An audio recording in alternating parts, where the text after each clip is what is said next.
জবাব দিচ্ছি, বিদ্যুৎটা গেল কোথায়? বিদ্যুৎ আসবে না মাননীয় স্পিকার, বা আমাদের চাহিদা মতো আসবে না, কারণ চায়নাতে কোনো ভাঙ্গা মেশিন আর নাই, সব বাংলাদেশের বিদ্যুৎ প্ল্যান্টে লেগে গিয়েছে।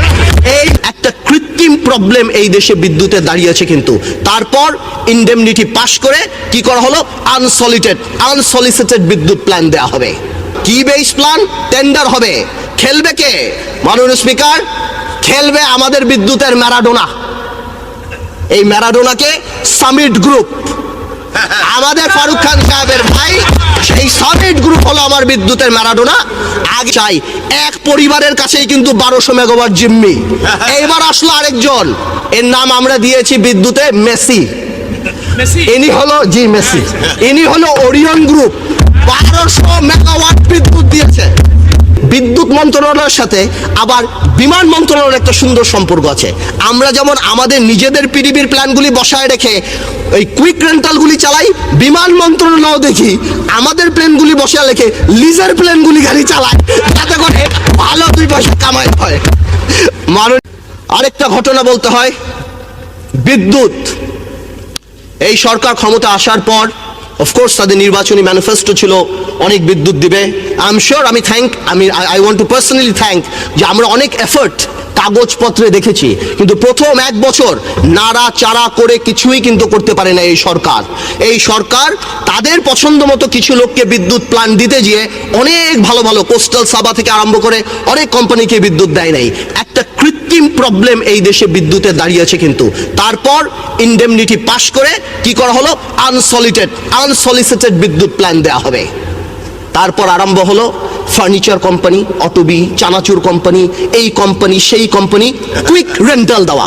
কুইক রেন্টাল দিয়ে দেশটাকে কুইক ডিস্ট্রয় করে দেওয়া হচ্ছে। 20,000 crore টাকা মাননীয় স্পিকার আমাদের তোফায়েল আহমেদ সাহেব সেদিন বলেছে। আমি জবাব দিচ্ছি, বিদ্যুৎটা গেল কোথায়?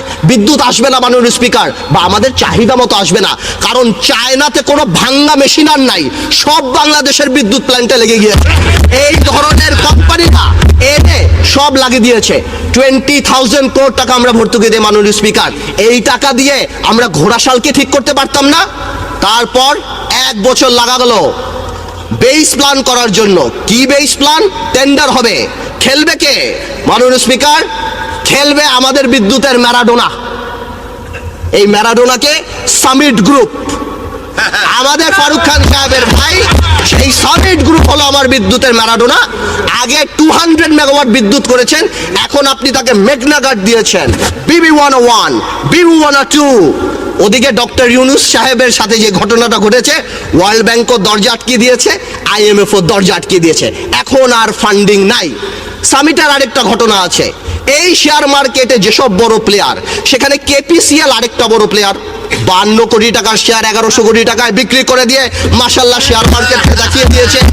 সুতরাং সামিটের ইন্টেনশন ছিল এই 1000 মেগাওয়াট বিদ্যুৎ দিয়ে $1 বিলিয়ন উঠিয়ে আমরা আবার শেয়ার মার্কেটে যাব, আমরা আবার 20,000 কোটি টাকা বের করব। বাট ফরচুনেটলি আনফরচুনেটলি শেয়ার মার্কেটে এই খেলা খেলতে পারে নাই সামিট। তাই কি করলো? তাই তারা পারফরমেন্স গ্যারান্টি দেয় না, পিডিবির সাথে কন্ট্রাক্ট সাইন করে না। এই ম্যারাডোনার মাননীয় প্রধানমন্ত্রী সেদিনও বললেন 7,000 মেগাওয়াট বিদ্যুৎ হবে। বলতে চাই এক পরিবারের কাছেই কিন্তু 1200 মেগাওয়াট জিম্মি। এইবার আসলো আরেকজন, এর নাম আমরা দিয়েছি বিদ্যুতে মেসি। ইনি হলো মেসি, ইনি হলো ওরিয়ন গ্রুপ। 1200 মেগাওয়াট বিদ্যুৎ দিয়েছে। একটা কোম্পানিকে সামিটকে দিল 1200, ওরিয়নকে দিল 1200। বাংলাদেশের 5,000-এর 2400 এই 2 পরিবারের হাতে।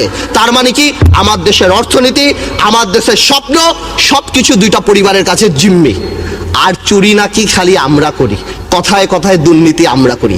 এরা এমন কোন ম্যারাডোনা, এমন কোন মেসি? কেন আমরা 20,000 কোটি টাকা ভর্তুকি, 10,000 কোটি টাকা ঘোড়াশাল ঠিক করতে পারতাম না? আমাদেরকে পৃথিবীর 600-700 মেগাওয়াট নষ্ট হয়ে যাচ্ছে। আমি আবার জিনিস দেখলাম, ইনসিডেন্টলি বা কোইন্সিডেন্টলি বিদ্যুৎ মন্ত্রণালয়ের সাথে আবার বিমান মন্ত্রণালয়ের একটা সুন্দর সম্পর্ক আছে। আমরা যেমন আমাদের নিজেদের পৃথিবীর প্ল্যানগুলি বসায় রেখে ওই কুইক রেন্টালগুলি চালাই, বিমান মন্ত্রণালয় দেখি আমাদের প্লেনগুলি বসায় রেখে লিজার প্লেনগুলি গাড়ি চালায়, যাতে করে ভালো 2 পয়সা কামাই হয়।